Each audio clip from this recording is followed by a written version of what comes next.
Hi all, welcome back to my channel. ఈరోజు video ఏంటంటే దాబా స్టైల్లో ఎగ్ మసాలా కర్రీ ఎలా ప్రిపేర్ చేసుకోవాలో చూపించానండి. ఇది రైస్, రోటీ అండ్ బిర్యానీలోకి బెస్ట్ కాంబినేషన్ అండి. కర్రీ టేస్ట్ అయితే చాలా బాగుంటుంది. Must try this recipe. దీనికోసం ముందుగా ఒక 4 గుడ్లను తీసుకొని బాయిల్ చేసుకున్నానండి. అలానే మసాలా పేస్ట్ ప్రిపేర్ చేసుకోవడం కోసం ఒక మిక్సీ జార్ తీసుకొని అందులో చెక్క, లవంగ, ఇలాచి, కొన్ని గసగసాలు, జీడిపప్పు, అలానే కొంచెం అల్లం వెల్లుల్లి వేసి ఒకసారి మిక్సీ పట్టుకోవాలి. ఇప్పుడు అందులోనే ఒక 2 ఉల్లిపాయలు, ఒక టమాటో వేసి మెత్తని పేస్ట్లా మిక్సీ పట్టుకోవాలండి.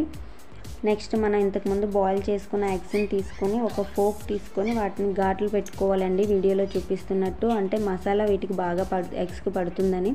నెక్స్ట్ స్టవ్ ఆన్ చేసి కడాయి పెట్టుకొని ఆయిల్ యాడ్ చేసుకోవాలి. అందులోనే కొంచెం పసుపు, ఉప్పు, కారం వేసి ఒకసారి మిక్స్ చేసుకున్నాక ఇంతకుముందు బాయిల్ చేసి పెట్టుకున్న ఎగ్స్ని అందులో వేసి ఎగ్స్ని కొంచెం ఫ్రై అవనివ్వాలండి. ఫ్రై అయిన ఎగ్స్ని తీసి పక్కన పెట్టుకోవాలి. ఇప్పుడు అదే కడాయిలో కొంచెం ఆయిల్ యాడ్ చేసుకొని జీలకర్ర, కరివేపాకు, అలానే ఇంతకుముందు మనం పేస్ట్ చేసి పెట్టుకున్న మసాలా పేస్ట్ని కూడా యాడ్ చేసి బాగా కలుపుకోవాలండి.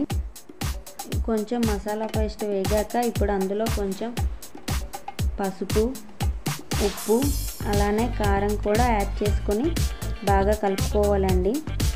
కాసేపు మూత పెట్టుకొని ఫ్రై అవనివ్వాలి. ఇప్పుడు మెయిన్ ఇంగ్రీడియంట్ ఏంటంటే పెరుగు అండి. ఒక 2 స్పూన్స్ దాకా పెరుగు తీసుకొని అందులో కొంచెం కారం, ధనియాల పొడి, అలానే కొంచెం గరం మసాలా యాడ్ చేసుకొని బాగా మిక్స్ చేసుకోవాలండి. మిక్స్ చేసుకున్న ఈ పెరుగు మిక్చర్ని పక్కన పెట్టుకోవాలి.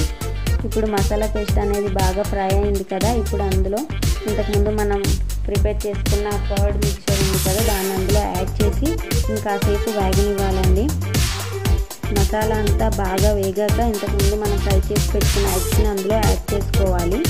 అలానే కొంచెం వాటర్ కూడా అండి. వాటర్ యాడ్ చేసుకొని ఒక మీడియం ఫ్లేమ్లో మినిమం 5 to 6 minutes బాయిల్ అవనిస్తే సరిపోతుందండి.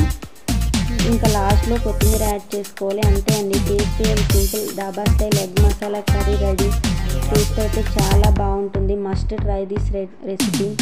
Thanks for watching. Please like, share and subscribe my channel.